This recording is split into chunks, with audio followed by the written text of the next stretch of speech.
I am one with the Force, and the Force is with me. I am one with the Force, and the Force is with me. I am one with the Force, and the Force is with me. I am one with the Force, and the Force is with me. I am one with the Force, and the Force is with me. I am one with the Force, and the Force is with me. Oh, sorry guys, I didn't see you there. Welcome back, Padawans, to the Holocron Minute here at the Jedi Gaming Academy. And today, I've got something that is very serious that I want to discuss because I feel like it's important that we understand what is going on here and who these, how this discourse around the certain thing is affecting people, all right? Now, this thing that I'm talking about in particular is Starfield. If you can't, if you can believe it. Now, probably assume that that's what it was going to be. This game just launched on September 6th, and since it launched, we have had a lot of fanboyism from the PlayStation side of things and the Xbox side of things. And it's getting to the point where it's not that it's, I would say, affecting the developers and the people who worked on it, but it is hitting them. You know what I mean? It's getting to them, it is reaching them, and that's not okay. It's really not okay because these people put blood, sweat, and tears for years to bring this game to the masses. And just because it's not coming to one piece of plastic doesn't mean that we have to drag this game and the developers through the dirt. You know what I mean? So this is an article from PC Gamer, and in this article they are talking to one of the voice actors for Sam Coe. He's one of the characters that you come across and you can do missions for and stuff in Starfield. Now, he does go into detail about like how this has affected him personally, but also why it has affected him. And it's one of these things, what he says in here is exactly why I take offense, and I don't take offense, let's back that up, but why I take issue that these people go online and go on these forums and just say whatever they want about these things, trash something that people put so much time and effort into just because it's not coming to their piece of plastic. And when you are putting yourself so much ingrained in one ecosystem like that to where it's your entire personality and you feel the need to defend it, that's where we've gone and we've taken the step too far. You know what I mean? But let's get into this article. This article here is from Ted Leachfield. He writes, "I'm sorry you're like this. I wish you weren't. Starfield voice actor reacts to console war discourse busting down his digital door."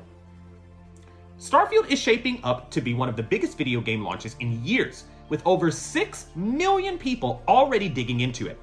But as one of the few exclusive games on the calendar in the cooling war between console platforms, long ended if you ask us, it's not surprising that Starfield has sparked plenty of the Xbox versus PlayStation discourse. Caught in that comment crossfire, and I may get this wrong, but was Elias Tufexis. We're gonna say Tufexis, and we're gonna keep going with that. If I am pronouncing your name wrong, Elias, I do apologize. Voice of Starfield's Sam Coe and the Deus Ex series' Adam Jensen. Now that, I just found this out. So reading this article is how I found out that Adam Jensen, or the voice actor for Adam Jensen, Elias, is in Starfield. Pretty freaking dope, not gonna lie. Anyway, Tufexis took to Twitter last week to vent about all the weird guys who were bugging him, and I was curious about how voice actors experience internet discourse like this. I reached out to Tufexis to talk about working on Starfield, as well as the behaviors a release like this seems to draw out of some gamers. Quote, "Why did this guy tweet at me 30 FPS? Tufexis wondered about a Twitter guy determined to mock Starfield's console frame rate cap on Xbox Series consoles, seemingly out of devotion to the competing PlayStation 5, and directed towards someone with no say over the game's console performance." Revealing his role in Starfield was a proud, long-awaited moment for Tufexis, but also one slightly soured by the certain type of digital orc you always seem to run into in gaming circles online. Quote, "I go to his page and he tweeted 30 FPS on anything that says Starfield, 30 FPS on everything. I'm like, this must have taken you an hour," end quote. A short search turned up the 30 FPS bandit's record of madness, and it kind of felt like the, quote, "all work and no play," end quote, bit from The Shining. Tufexis cited similar commentary online as getting him down, and in the days since we talked, Tufexis has butted heads with homophobic players who take issue with his character Sam Coe being bisexual. All the same, this sort of behavior is pretty standard, almost expected in online pop culture discussions, with conventional wisdom being to keep your head high and not let it get to you. Tufexis admits that he thinks, quote, the right answer is to just ignore it, end quote, even though the 30 FPS guy drew a response from him. Starfield seems to have been a particularly meaningful project for Tufexis, who began his involvement in 2019 as both an actor and a voice director. In addition to playing Sam Coe, Tufexis directed Ali Ward Azevedo in portions of her performance as the character's daughter, Cora. Seeing casual dismissals online of the years of work that went into Starfield proved particularly irksome to Tufexis. Quote, for me, that's the most insulting thing. You don't know how hard these guys worked on this. You don't know that these guys want this to be great. We didn't make Starfield for any project to be bad. We're trying to make good work, and if you don't like it, that's fine, but don't attack the people who make the game or make the show personally, end quote. For all the frustration though, Tufexis mostly just seemed baffled and slightly saddened by the more toxic conversations emerging around Starfield, questioning why some would, quote, attach their personality to a gaming console, end quote. Quote again, I'm sorry you're like this. I wish you weren't. I would love it if you came back and said, you know what, that game is actually really fun. These are small potatoes in a much more complex, more important world. It just ticks me off because I felt like it insulted my friends who worked so hard on the game, end quote. This is what Tufexis said. All right, guys, so that's all we have here in this article. And again, Tufexis here really dictates exactly why I take offense and why I take issue with the fact that people feel like they can go online, and you can, I'm not saying that you can't, but it's not right. That's the reality of it. People don't come into my job and sit there and be like, wow, you're a piece of shit and you should go, unalive yourself because of X, Y, and Z, because I don't like your barbecue, because I work at a barbecue restaurant. But, I don't like your brisket, so you should unalive yourself. Like, that's unbelievably disrespectful, and that's a human being that we're talking about here. You know what I mean? And not only that, blood, sweat, and tears. It all comes down to that. These developers, not only are they not, getting paid what they should be getting paid, they're also, they have to work long hours. They're having to work sometimes 7 days a week. They're having to put in overtime, unpaid. They don't get the rights that a lot of regular workers would just naturally get. And I don't know why that is, to be honest. That's why we're seeing unionization in the gaming industry as of right now. But the fact of the matter is that these people continue to do this because they love this. They love doing this. They love bringing these different experiences, these different worlds to gamers. And when you have people who are only shitting on the game because they're on PlayStation and they don't get to play the game, because I guarantee you, if Starfield came out on PlayStation, all of these people would not be saying crap about this dang game.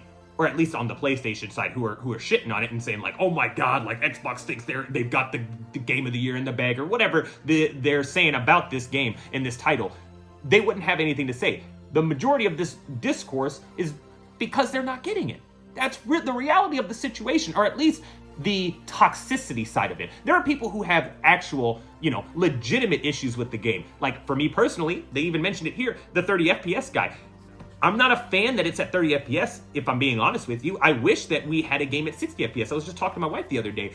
We're in the 9th generation of consoles. My games need to be at 60. You know what I'm saying? Like, I don't need them to be as low as they are. I want them to be 60 frames, high fidelity, not high fidelity, I'm sorry, but I want that performance to be high, so then that way it's a smooth experience all the way through. But 30 FPS, I'm okay with 30 if the game is just like that out the gate. Like, and there's no option to put it to 60. I wish there was, but guess what? I'm already used to the game at 30. It was a little jarring, don't get me wrong. It was a little jarring at first when I hopped into it. Like, oh, wow, it feels choppy. It's because it's at 30, and I'm used to 60 frames right now, But once I started, actually getting in there, I'm 10 hours in right now. Okay, now I'm fine with the 30 FPS, you know what I mean? So it's not the biggest deal. It's not the end of the world, and you've got to come to this game. If you are coming to this game with high expectations, you're going to be disappointed, and that's with any game. Now, that's not most of the people who are having like legitimate issues with it. They are very level-headed. But these people who are defending the game for bugs that it has, now we're talking about the Xbox side now. You're defending this game and getting mad at reviewers for getting this game or for, talking about bugs that are in this game that you have not played. How does that make any sense? How can you make an opinion on a product that you don't know, that you haven't seen? You've seen clips, gameplay clips that Xbox has shown you. And again, that's where we just see the blind follow of just, I'm going to just go, okay, I'm going to go over here. Y'all already know this. I'm a PlayStation gamer at heart. Why? Because they have the IP that I like to play. And that's just what I know over the years of playing games. They've got the IP that I want to play. The exclusive IP, their Sony first party IP. That's what I want to play in the grand scheme of things. So yeah, that's why I'm over there. Do you think that Daddy Jim Ryan over here, do you think he gives a crap about me? He don't care. Jim don't care about me. Jim, do you give a crap about me? No.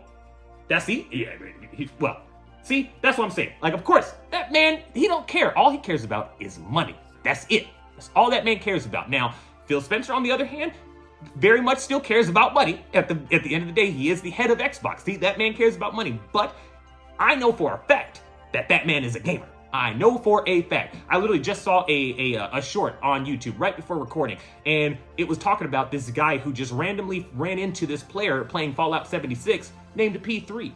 Now, some of you may know that is Phil Spencer's handle on pretty much everything. Even on Twitter, it's Xbox or X. It's Xbox P3. That's his handle. On the Xbox, that is his handle. So, guess what? That was Phil Spencer that they ran into, and they were passing over or giving each other like med kits and all kinds of good stuff. But either way, that man plays games. It's proven. That's a fact of the matter. I don't think Jim plays games like that. I really don't. I'm not saying that he has never picked up a controller, but what I'm saying is he's not a gamer like Phil is. And because Phil is a gamer, I can connect with Phil a little bit more than I can Jim. But at the end of the day, Phil also, just like Jim, cares about money. That's why he made this deal for Activision Blizzard for $69.7 billion. Now, granted, it was Microsoft, but still, you don't think Phil had a big hand in making that happen and going up to Big Daddy Microsoft and be like, hey, we should get Activision. We got the money. Come on, Bill. You know you got the money. Anyway, so my point is, the discourse around here is absolutely absurd. It's unbelievable. So I started talking about the review side of things and how people are getting mad at reviewers. And that's on the Xbox side of things because they don't want their precious Starfield to be tainted, right? Well, now we move over to, again, back to the PlayStation side of things. We see Alana Pierce. She was playing Starfield, streaming it, and then she was talking about it on her socials and whatnot.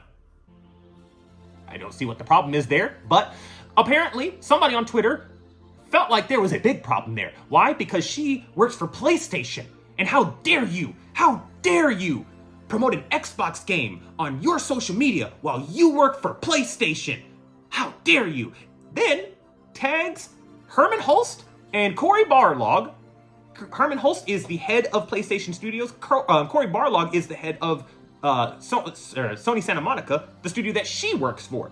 So basically, her bosses. He puts them in the tweet and is like, you need to get her, you need to fire her because she's overstepping, right? I want you guys to know this. And confirmed by Alana Pierce as well. She said, I could text Herman Hulst and Cory Barlog and ask them how they're liking Starfield, and they would tell me it's fucking awesome. So you're a moron. You are an imbecile, my friend. Like, the fact that you think that somebody can get fired for playing a video game, you need to sit down, bro. This is where we're gonna break it out. You need to sit down and touch some grass. You gotta touch that grass every now and then. Hey man, I go outside almost every day, on my days off, not so much, but when I'm not on my days off, yeah, I go outside. I touch that grass. Everybody's gonna touch that grass every now and then. All right, guys? I'm just saying. But it's one of these things that unfortunately we're gonna have to continue to deal with. I don't want to have to continue to deal with it, and I don't want these developers to have to continue to deal with this, but it doesn't seem like there is going to be a change, And it seemed like we were getting a little bit better, at least when you see the PlayStation and Xbox side of things kind of working together and talking about each other. So like when you see on social medias how there are PlayStation studio heads who are congratulating like Xbox Studio for an X game release, you know what I mean? And vice versa, and they're going back and forth. Like that is how we can see them, they don't see a console war. You know what I mean? They're just, I mean, right now, it was a couple years ago when that was going on, but like now with the Activision Blizzard thing, yeah, I mean, I definitely understand that they're probably not doing all that because I haven't seen anybody from PlayStation congratulate Starfield. But my point is, that's probably because of the Activision Blizzard deal. You know, they've been at each other's throats for the last year at this point, so it is what it is. But I wish that there was something else that, you know, could be done. I wish that we could be better in the grand scheme of things. Like, without sugarcoating it, I wish that we as a society could be better. I wish that we could see things for what they are. This is a video game. It's not the end of the world. If you don't like it, don't play it. If you do like it, great. You don't have to die on this horse. Like I said, Jim Ryan doesn't care about you. Phil, I can honestly say, I feel like Phil cares about some of us. I really do. I'm not gonna lie. But at the end of the day, what does he care about more? He cares about that money. The money that he's bringing in for Microsoft. Jim cares about the money he's bringing in for Sony. So at the end of the day, they don't care about you. They don't care about us. You know what I mean? But what that means is we have to understand that, and we have to make our decisions based on value. What can PlayStation and what can Xbox give me? For me personally, I love all games. So I want to be able to play everything that comes to any console. That's why I've got both of them. I see both sides of the coin. They both have good things on both aspects. So got them both. But some people might not think that, and that's fine. You don't have to get both. You can just get one and you can be happy with that one. And guess what? If you're not happy with that one, shoot, go and get the other one. You know what I mean? Like, it doesn't have to be this tribalism thing. But unfortunately, it is. Buckeyes, I think that's all I got for you tonight. As always, I've been your host, Jedi Master Ren, and I will see you next time for another lesson in the halls of the Jedi Gaming Academy. May the Force be with you.